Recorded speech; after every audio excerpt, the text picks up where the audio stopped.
The gravel crunched under Arthur's worn boots, each stone a tiny, brittle protest against his arrival. The sound was swallowed almost immediately by the vast, indifferent silence of the landscape, a silence deeper than any he had known. He tugged at the collar of his jacket, the stiff fabric of his new uniform still unfamiliar against his skin. A fresh start. The words echoed in his mind, a mantra he had repeated for weeks, clinging to them like a lifeline through the long, lonely drive. He had envisioned this place as a blank canvas, a desolate expanse where the ghosts of his past couldn't follow. Yet, as the wind, thin and sharp, bit at his exposed skin, he felt less like an artist and more like a solitary figure about to be painted into a landscape of stark, unyielding gray. The border checkpoint rose before him, a squat, utilitarian structure of corrugated metal and reinforced concrete, bleached by relentless sun and scoured by unseen winds. It looked less like a gateway and more like a bunker, an outpost of forgotten bureaucracy. 2 flagpoles stood sentinel, their banners stiff and unmoving in the near-still air, as if even the wind found little joy in stirring them. No vehicles waited at the barriers, no rumble of engines, no distant shouts. Just the pervasive quiet pressing in from all sides. Arthur felt it in his ears, a faint ringing, as if his own internal pressure was adjusting to the sudden vacuum of sound. He pushed open the heavy metal door, which groaned in protest, a sound that seemed to reverberate through the empty building. The air inside was stale, thick with the scent of old paper, disinfectant, and something else, something metallic and faintly acrid that he couldn't quite place. Fluorescent lights, caged behind wire mesh, hummed with a low, persistent thrum, casting a sickly yellow glow over the sparsely furnished office. A long counter, scarred and chipped, dominated the room, behind which sat 3 computer terminals, their screens dark. A bulletin board tacked with faded notices and a peeling map of the region hung crookedly on one wall. "Arthur, is it?" A voice, flat and devoid of inflection, cut through the quiet. He turned to see a senior officer emerging from a back room, a figure of indeterminate age, whose face seemed etched with an exhaustion that went beyond mere fatigue. His eyes, a pale, washed-out blue, held a peculiar, unnerving stillness. There was no warmth in his greeting, no customary handshake. He simply regarded Arthur with an unnerving, prolonged stare. "Yes, sir, Arthur Vance, reporting for duty." Arthur's voice sounded too loud in the confined space, too eager. He felt a blush creep up his neck. "The new blood," the senior officer muttered, gaze still fixed on Arthur as if trying to discern something hidden beneath his skin. "Good, we need it." He gestured vaguely towards the counter. "My post, familiarize myself, procedures are standard mostly." He paused and a flicker of something unreadable amusement, weariness, crossed his face. "Except here they are more standard." Arthur tried a smile, but it felt brittle. "Right, looking forward to it." Another colleague, who had been hunched over a desk in the corner, didn't even look up. He was meticulously stacking a pile of forms, aligning each edge with obsessive precision. The rhythmic tap-tap-tap of the paper against the desk was the only other sound. Arthur felt an odd prickle on his skin, a sense of being observed without being acknowledged. He walked to his designated station behind the counter. The chair was hard, the keyboard dusty. He ran a hand over the cool, smooth surface of the counter, then picked up a laminated sheet detailing various protocols. The isolation, he thought, was palpable. He'd expected it, even welcomed it, but this was different. This wasn't just physical distance, it felt like a psychological chasm. The other colleague finally pushed back from his desk, the scrape of the chair a jarring intrusion. He moved with a slow, deliberate gait. His eyes, when they finally met Arthur's, were dull, almost lifeless. He was younger than the senior officer, perhaps only a few years Arthur's senior, but he carried an air of profound, ancient weariness. He didn't offer his name, nor did Arthur feel compelled to ask. "It's pervasive." He leaned against the counter, not looking at Arthur directly, but at some point just beyond his shoulder. "It gets into everything." The colleague offered no reply, only a slow, almost imperceptible nod. Then his eyes flickered just for a moment to the empty space above Arthur's head, and a faint, almost imperceptible smile touched the corners of his lips, a smile utterly devoid of mirth. He then returned to his desk, resuming his meticulous, silent stacking of forms. Arthur sat down, the hard plastic of the chair digging into his back. The hum of the fluorescent lights seemed to intensify, burrowing into his skull. He looked out through the reinforced window, past the empty barriers, at the desolate expanse stretching to the horizon. The sky was a uniform, featureless gray. There was nothing to see, nothing to hear, just the vast, empty canvas he had so optimistically sought. But the canvas, he realized, was not blank. It was already painted, subtly, insidiously, with shades of unease. and he, Arthur, was now very much a part of it.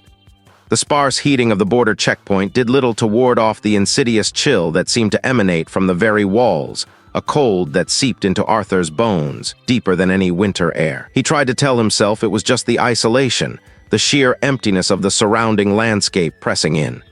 Yet, the senior officer's lingering gaze from the previous night, the one that had flickered above Arthur's head, continued to prickle at the back of his neck.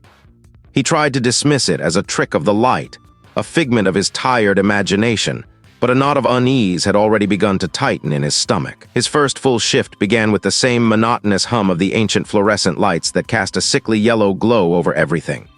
The air, thick with the smell of stale coffee, disinfectant, and something else, a faint metallic tang, felt heavy, difficult to breathe. He sat at his station, a worn laminate desk piled with forms and a dusty monitor, the screen displaying a feed from the outer security cameras. Beyond the reinforced glass of the booth, the world was a canvas of bleak, windswept rock and scrubland stretching endlessly under a bruised sky. No cars, no people, just the relentless whispering wind.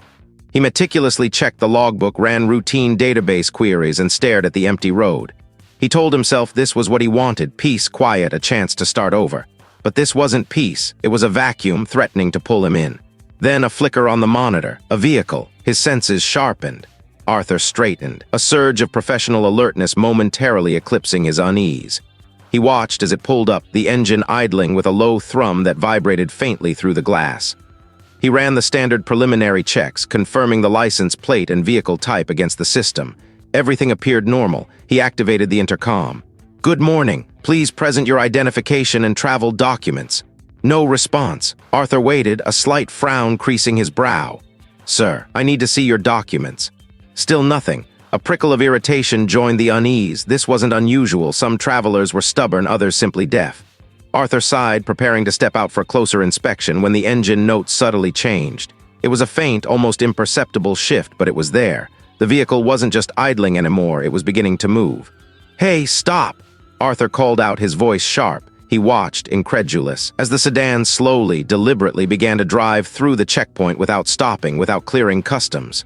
It passed the barrier, which for some reason remained stubbornly open, and continued down the road leading to the other side of the border. Arthur stared, dumbfounded. He slammed his hand on the console, trying to activate the emergency barrier, but it remained inert. His fingers flew across the keyboard, pulling up the vehicle's details, checking the camera feeds, but the screen showed nothing.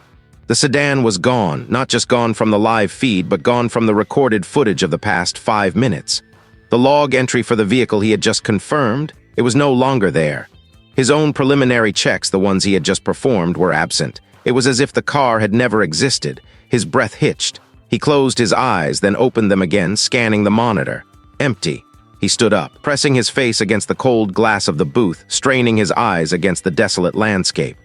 The road was empty, stretching into the hazy distance. There was no dust trail, no faint exhaust fumes, nothing. He was sure of what he had seen, what he had heard. It was undeniably real.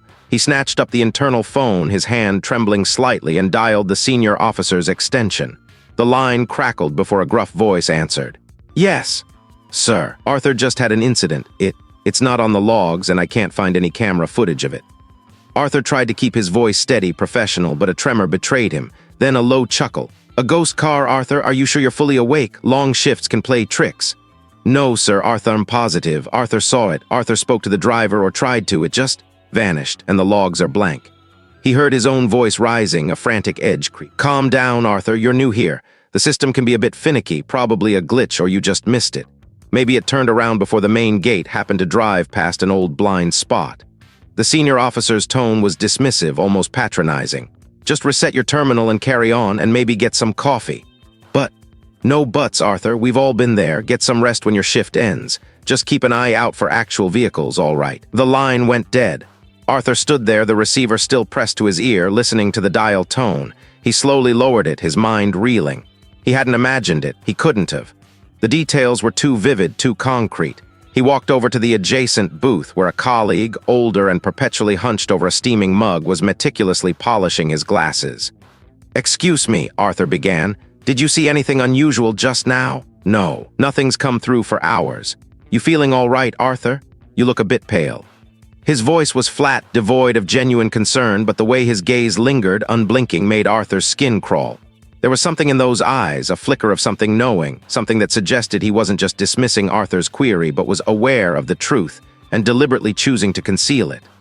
Arthur swallowed, the metallic tang in the air suddenly stronger, making him feel nauseous. He stared at the empty monitor, then at the desolate road outside. Had he really imagined it? There was the isolation already getting to him. The thought was terrifying, more so than the phantom car itself. The border checkpoint, once a symbol of his fresh start, now felt like a cage, and his own mind the bars. The colleague's words, flat and dismissive, echoed in Arthur's head long after the man had turned back to his screen. "Sedan? No, nothing's come through for hours." The denial felt like a physical blow, a disorienting shift in the very fabric of his recent memory. Arthur could still see the glint of chrome, the dark-tinted windows, the way the vehicle had idled for a moment before disappearing into the mist. Had he imagined it? The question festered, a tiny, insidious worm burrowing into his certainty. He ran a hand over his face, feeling the clamminess of his skin, the faint tremor in his fingers. He tried to shake off the unsettling sensation, to focus on the mundane rhythm of his duties. But the checkpoint, usually a place of quiet, methodical work, now seemed to hum with an almost imperceptible tension. The fluorescent lights above flickered with an irregular pulse, not quite a malfunction, but enough to make the shadows dance and stretch in disquieting ways. He caught himself staring at the wall, convinced the lines of the old paint were subtly rippling, like water disturbed by an unseen current. He blinked hard. The lines were still. It was just fatigue, he told himself, the lingering effects of the journey and the strange atmosphere. Later that afternoon, while reviewing a stack of outdated manifests, Arthur felt a prickle at the back of his neck. He looked up, expecting to see a colleague, but the small office was empty save for himself. Yet the distinct scent of stale pipe tobacco, acrid and cloying, hung heavy in the. He hadn't smelled it since his first day, when the senior officer had smoked in defiance of the no-smoking signs. Now it was potent, as if the senior officer had just left the room, but the man had been in the main processing area for the last hour. The smell faded as quickly as it had appeared, leaving behind only the sterile scent of old paper and dust. The colleagues, too, seemed different. Their usual quiet efficiency had curdled into something more unsettling. He noticed them moving with an almost unnatural synchronicity. The way two of them would turn their heads at precisely the same moment, following some unseen stimulus. Their conversations, always terse, now seemed to stop abruptly whenever Arthur approached, their gazes sliding away with a practiced ease that felt less like privacy and more like concealment. He tried to engage the officer at the next terminal in casual conversation about the weather, but the man merely grunted, his eyes fixed on his screen, his fingers hovering over the keyboard as if waiting for an invisible cue. One evening, as the perpetual twilight of the border checkpoint deepened into true night, Arthur was in the small break room, heating a can of soup. He placed his mug of lukewarm coffee on the worn laminate table and turned to retrieve a spoon from the drawer. When he turned back, the mug was no longer there. His breath hitched. He scanned the small room, his heart thudding a frantic rhythm against his ribs. It wasn't on the counter, not on the floor. It was gone, a ridiculous, impossible occurrence. He felt a wave of frantic disbelief, then a surge of anger at his own perceived foolishness. Had he put it somewhere else? He retraced his steps, his mind racing, trying to find a logical explanation. He hadn't touched it since he put it down. And then he saw it, perched precariously on top of the old, dusty microwave, a place he certainly hadn't put it. It was too high to have been accidentally knocked, too deliberate to be a simple oversight. A faint murmur, like distant radio static, in the empty corridors connecting the administrative offices to the processing bays. Then they grew clearer, though never distinct enough to form words. Just a low, sibilant rustle, a breathy cadence that seemed to follow him. His sleep became a fractured landscape of uneasy dreams and sudden, jolting awakenings. He'd lie awake, staring at the ceiling of his small room, convinced he heard faint shuffling from outside his door or the soft creak of floorboards in the empty room above. He started to doubt his own memory, his perception of time. Had he already logged that report, or was he just thinking about it? The lines blurred, an unsettling fog descending upon his thoughts. One particularly unnerving afternoon, Arthur noticed a small, framed photograph on the senior officer's desk. It was an old, faded image, depicting a group of officers standing in front of the very checkpoint building, their faces grim and unsmiling. He recognized the senior officer, younger but unmistakably him, standing with an arm around another, taller man. What caught Arthur's eye, though, was the date scrawled faintly in the corner, 1987. He leaned closer, trying to make out the faces, when he noticed it. A faint, almost invisible scratch across the glass, directly over the senior officer's face.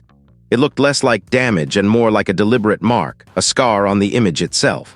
He felt a sudden, inexplicable urge to touch it, to trace the line. As his finger neared the glass, the senior officer's voice boomed from the doorway, startling him. "Arthur, what are I doing rummaging around my desk?" Arthur spun around, his heart leaping into his throat. "Nothing, sir, just—" Arthur was just passing by. The senior officer's eyes, usually sharp and critical, held a strange, unreadable glint. His gaze lingered on Arthur's hand, then on the photograph, before settling back on Arthur's face. The silence stretched, thick and uncomfortable, punctuated only by the distant, rhythmic hum of the checkpoint's ventilation system. The senior officer didn't move, didn't speak, just watched Arthur with an intensity that felt less like supervision and more like an assessment. He felt exposed, caught not just in a minor transgression, but in something far deeper, something he couldn't name. The senior officer finally just shook his head, a slow, deliberate movement. "Get back to your post, Arthur. You look like you've seen a ghost." The implication hung heavy in the air, a threat and a dismissal all at once. Arthur retreated, the senior officer's words and the silent, judging gaze following him, a creeping certainty taking root that the distortions weren't just in his mind, but deeply ingrained in the very structure of the border checkpoint, and perhaps within its inhabitants. The senior officer's unreadable gaze had been a physical weight, pressing down on Arthur long after the man turned and walked away. The silence that followed was not empty. It vibrated with unspoken questions, with the echo of a judgment Arthur didn't understand. He still clutched the photograph, the image of the smiling woman, a stark contrast to the chill that now settled deep in his bones. He slipped it into his pocket, the corner of the stiff paper digging into his thigh, a constant reminder. Arthur retreated to his small, Spartan room, the taste of metallic fear still coating his tongue. He tried to dismiss the encounter, to rationalize the senior officer's scrutiny as merely the typical intensity of the border checkpoint environment. But the glint in the man's eyes, the way his gaze had snagged on the photograph, felt too specific, too knowing. It wasn't just a random glance. It was an acknowledgement of something Arthur was only beginning to grasp. The isolation of the border checkpoint, usually a quiet bomb, now felt like a suffocating blanket. Every creak of the old building, every gust of wind rattling the window panes seemed amplified, imbued with a sinister intent. Sleep offered no escape. His mind replayed the scene, twisting the senior officer's expression into something predatory. He needed answers, not just about the photograph, but about this place, about the unsettling undercurrents he sensed beneath the veneer of official duty. His determination, initially fueled by a desire for a fresh start, now sharpened into a desperate need to understand. The next morning, Arthur feigned a need for old supply manifests, a pretext to access the forgotten corners of the border checkpoint. He knew the building had a small, rarely used archive room tucked away behind the main office block. It was a place officers typically avoided, a repository of dusty files and forgotten regulations. He found the door, heavy and made of scarred oak, near the back entrance, almost swallowed by the peeling paint of the corridor. A rusted padlock hung loosely, its shackle barely engaged. It looked more like a deterrent than a true security measure. He pushed it open with a groan of protest from the hinges. The air inside was thick and stale, smelling of mildewed paper and something metallic, like old pennies. Dust motes danced in the single shaft of weak sunlight that pierced a grimy window high on the wall. Shelves lined the room, crammed with sagging boxes and bound ledgers, their spines faded and cracked. Arthur pulled a handkerchief over his nose and mouth, the dry air scratching at his throat. He started his search methodically, his fingers brushing over years of forgotten records, immigration logs, and personnel files. He found a stack of old newspaper clippings in a box labeled Miscellaneous Incidents Pre-2000. The paper was brittle, yellowed, and smelled faintly of decay. The headlines were small local news, often buried deep in the regional section. One article dated nearly 2 decades ago caught his eye. Border officer reported missing. The accompanying photograph was grainy, showing a young man with a hopeful, almost naive smile. The details were sparse. Officer Elias Vance failed to report for duty. No signs of forced entry. Missing. Not transferred, not resigned, but simply missing. He continued to dig, finding another clipping from 5 years later. Officer found disoriented near border crossing. This one detailed a different officer, a woman named Anya Sharma, discovered wandering miles from the border checkpoint, incoherent and suffering from severe disorientation. The article mentioned acute psychological distress and temporary institutionalization. No further updates were provided. Arthur traced the lines of text with a trembling finger. The wording was careful, almost clinical, but the implication was clear. He had broken. As he sifted through more files, a small, leather-bound journal tumbled from a loose folder. It had no official markings, just the faint indentation of an initial, J.M. He opened it carefully. The handwriting was cramped, agitated, filling the pages with increasingly desperate entries. The first few were routine observations, but then the tone shifted. Day 117. It watches. The senior officer knows. They all know, they just don't speak of it. Arthur's breath hitched. The senior officer knows. Further entries grew more erratic. The lines are blurring. Arthur sees things, not outside, but in the periphery, a flicker. They say it's the isolation. They say it gets to everyone eventually. But it's not just isolation, it's something else. The faces in the old photographs, they look different now. They stare, they judge. It feeds on the fear. It wants to cross, not the border, but the mind. It wants in, don't let it in, don't let it. The journal abruptly ended mid-sentence. The ink smudged as if the writer had been interrupted or had simply collapsed. Arthur stared at the last incomplete word, a shiver crawling up his spine. This wasn't just a collection of unfortunate incidents. This was a pattern, a recurring nightmare woven into the very fabric of the border checkpoint. A sudden, sharp rap on the heavy oak door made Arthur jump, sending the journal clattering to the dusty floor. He froze, his heart racing. He hadn't heard anyone approach. Had someone been watching him? He scrambled to retrieve the journal, stuffing it hastily into his jacket. "Arthur, I in there?" The voice was gruff, familiar. It was the senior officer. Arthur swallowed, his throat dry. "Yes, sir, just organizing some old manifests." He tried to sound casual, but his voice cracked on the last word. He felt exposed, caught. The border checkpoint wasn't just a place of duty. It was a cage, and something within it was very, very hungry. The incomplete word from the journal still burned behind Arthur's eyelids, a phantom brand. "Woven in." The sentence trailed into a smudge, mirroring the fraying edges of his own composure. He sat hunched in the small, cramped office, the journal's brittle pages spread before him on the scarred metal desk. The air hung thick with the stale scent of disinfectant and something else, something metallic and cold, like old blood or forgotten machinery. The hum of the fluorescent light above seemed to pulse in time with the frantic beat beneath his ribs. This wasn't just a pattern of disappearances. It felt like a deliberate erasure, a slow, methodical scrubbing out of existence. He had to get out, or at least he had to tell someone. Anyone. His hand trembled as he reached for his personal phone, buried deep in his pocket. The screen flickered to life, the signal strength indicator a flat, empty bar, nothing, not even a ghost of a connection. He tried again, moving closer to the grimy window, then to the door, desperate for a single flicker of hope. Each attempt met with the same dead silence, the phone a useless slab of plastic and glass. He knew the checkpoint was remote, but not this remote. He'd had signal on the drive-in, hadn't he? A faint, nagging doubt began to gnaw at the edges of his resolve. He pushed back from the desk, the scrape of the chair legs echoing in the unnatural quiet. The border checkpoint felt like a tomb, each corridor a narrowing passage. He needed the landline, the one in the main office, the one that supposedly connected to Central Command. As he walked down the short hall, the low murmur of voices drifted from the common room. The senior officer and a colleague were there, their tones hushed, almost conspiratorial. He couldn't make out the words, just the cadence, the rise and fall that suggested a conversation not meant for his ears. Were they talking about him, about the journal? The thought was a venomous dart, piercing the fragile shield of his rationality. He swallowed hard, his mouth suddenly dry.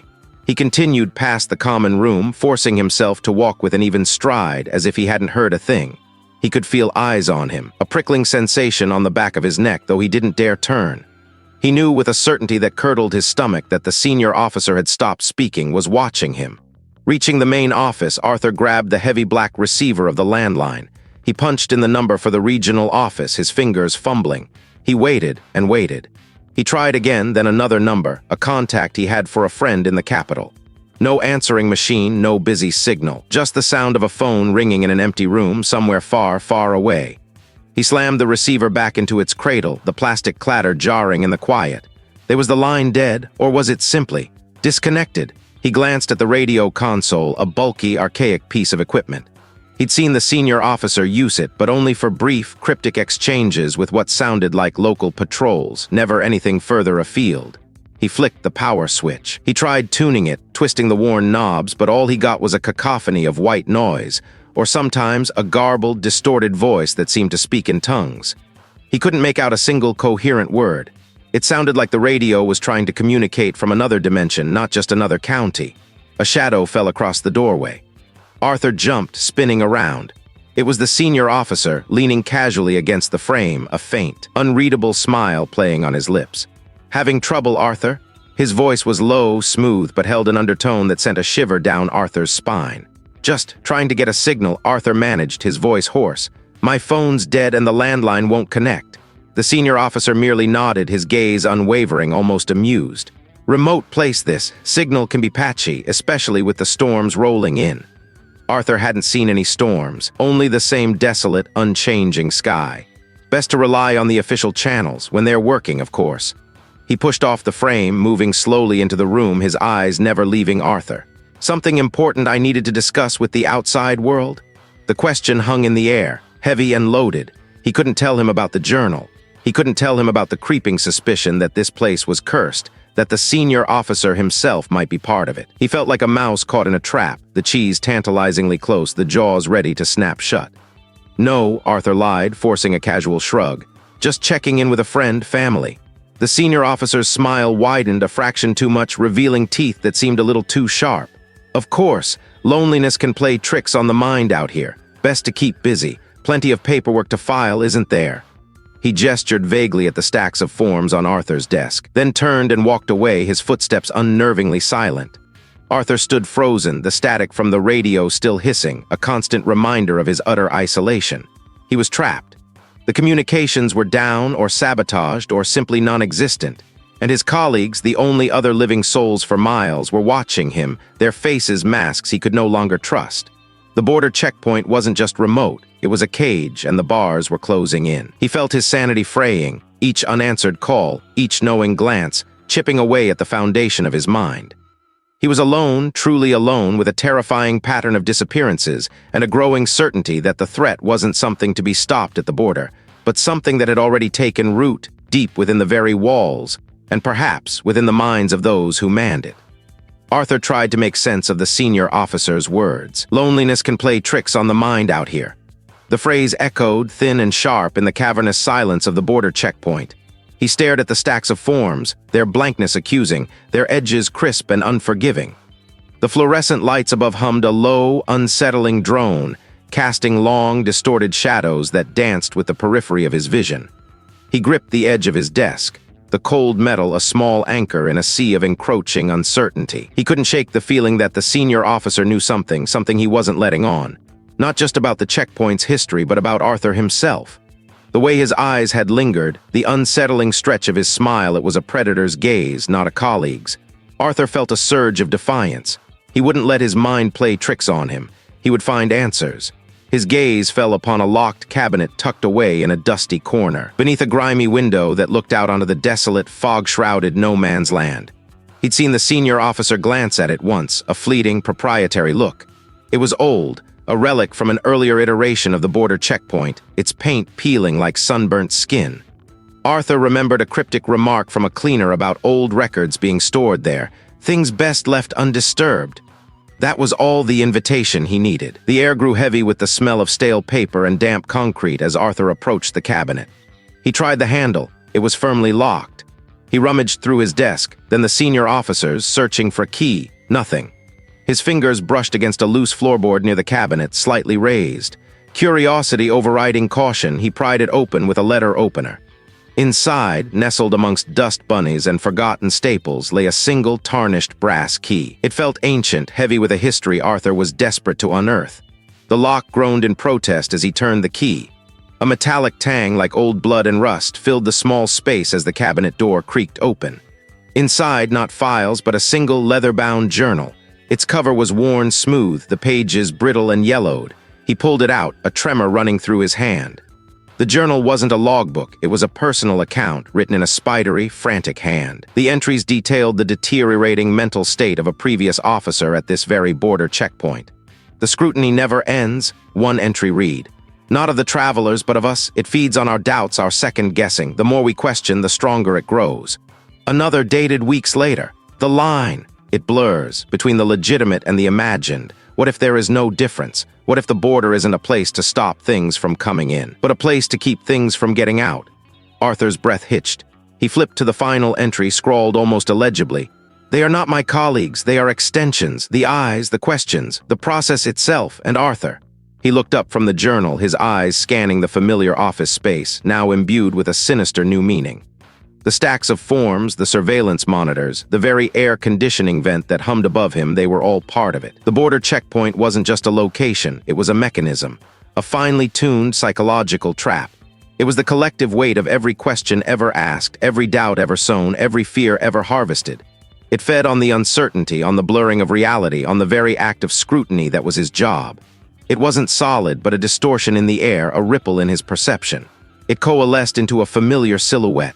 The senior officer. He stood at the edge of Arthur's vision, a spectral sentinel, his form indistinct, yet utterly present. His smile, even in this spectral form, was wider than before, impossibly so, stretching across a face that was both there and not there. It was the smile of a puppet master, of a shepherd guiding his flock to slaughter. The words were a caress, a threat, a final, damning revelation. Arthur finally understood.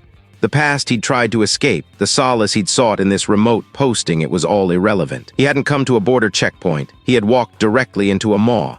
He wasn't guarding against an external threat. He was the threat, or rather his mind, his sanity, his very essence was the fuel.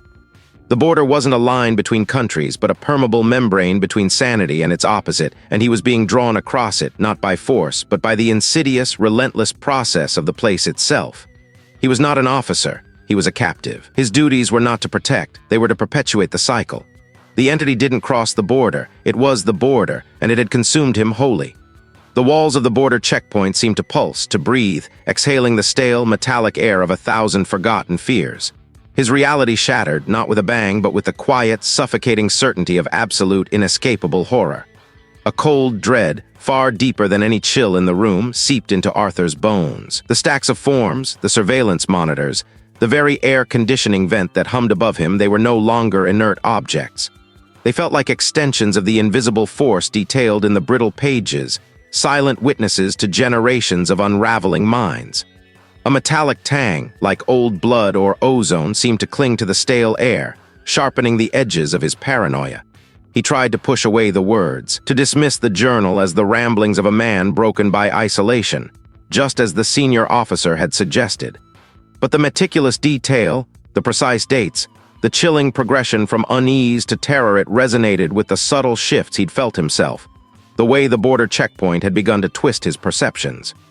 He squeezed his eyes shut, pressing the heels of his hands against his sockets until constellations of light exploded behind his eyelids. The hum of the AC was no longer a comforting background noise, but a low, guttural growl vibrating through the floorboards, through his very bones. An urgent, frantic need to escape gripped him. He shoved the journal back into its hiding place, his fingers fumbling with the loose floorboard. The wood felt clammy, almost alive beneath his touch. He stood, a sudden surge of dizziness washing over him, and stumbled towards the door. The corridor outside was dim, the fluorescent lights flickering with a hesitant, sickly glow. Each step Arthur took echoed unnaturally, the sound swallowed by the vast, empty spaces of the border checkpoint. He passed the observation room, its bank of monitors displaying static images of the desolate landscape outside, barren plains stretching into a hazy, indistinguishable horizon. He paused, his breath catching. One of the screens, previously showing a wide shot of the entry gate, now depicted the interior of his office. The empty chair, the desk, the precise angle of the air conditioning vent. He saw himself, a ghostly reflection, standing in the corridor staring at the screen. A tremor ran through him. Had it been recording him all this time? He tore his gaze away, his heart a frantic drum against his ribs. He had to reach the exit to feel the sun on his face. A faint, almost imperceptible scratching sound emanated from inside, like fingernails dragging across dry plaster. He froze, listening. The scratching stopped. A profound silence descended, thick and suffocating. He wanted to call out, to demand an explanation, but the words withered in his throat. He just wanted to leave. He reached the heavy, reinforced door that led to the vehicle inspection bay, his hands shaking as he fumbled with the cold metal handle. It turned with a groan, protesting his escape. He pulled it open, stepping into the cavernous bay. The air here was heavy with the smell of stale diesel and something else, something metallic and faintly sweet like forgotten fruit left to rot. He squinted into the gloom, looking for the main gate for the glimpse of the outside world. But the far end of the bay, where the massive metal gates usually stood, was gone. He stared, his mind struggling to comprehend. He knew this building, knew the layout. The gates were there, they had to be there. It felt real, solid. He ran his hand along the corrugated surface, dust and rust flaking onto his palm.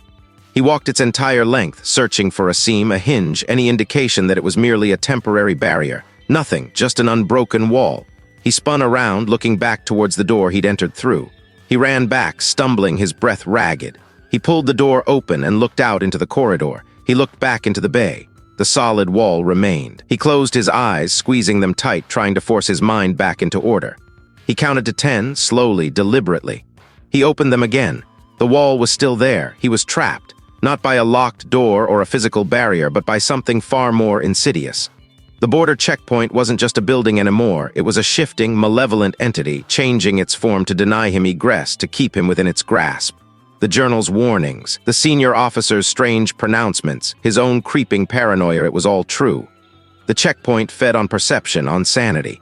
It wasn't just a physical boundary between nations. It was a liminal space that blurred the line between the tangible and the terrifyingly imagined. And now, Arthur realized with a sickening lurch that border had moved. It wasn't outside him anymore. It was within. The checkpoint had become a state of mind, a labyrinth from which there was no escape, because the walls were built from his own fracturing thoughts. He was the border now, and he could never cross himself. The stacks of forms, the surveillance monitors, the very air conditioning vent that hummed above him, it all felt like the internal organs of a vast, silent predator. Elias's final, frantic scrawl in the journal had laid bare a truth Arthur's mind still recoiled from. It doesn't just watch us. It feeds, it twists, it replaces. Arthur's breath hitched, shallow and ragged in his throat. Elias, the previous officer, had documented his own unraveling, a slow, methodical consumption of his identity. He wrote of the checkpoint itself as a sentient hunger, a liminal space designed to harvest sanity. The relentless scrutiny of the surveillance footage, the monotonous drone of the machinery, the profound, suffocating isolation, these weren't just conditions. They were tools. Tools for an insidious presence that resided not in the walls, but as the very structure of the border checkpoint. He stared at the monitor displaying the barren road, stretching endlessly into the gray, featureless expanse beyond the barrier. The image, once simply desolate, now seemed to pulse with a low, malevolent energy. The hum of the vent above his head, usually a background drone, sharpened into a sustained whisper, a chorus of indistinct voices that seemed to slither into the edges of his hearing. He clamped his hands over his ears, but the sound was inside him, a vibration in his very bones. It wants to be fed, Elias had written, and we are the meal.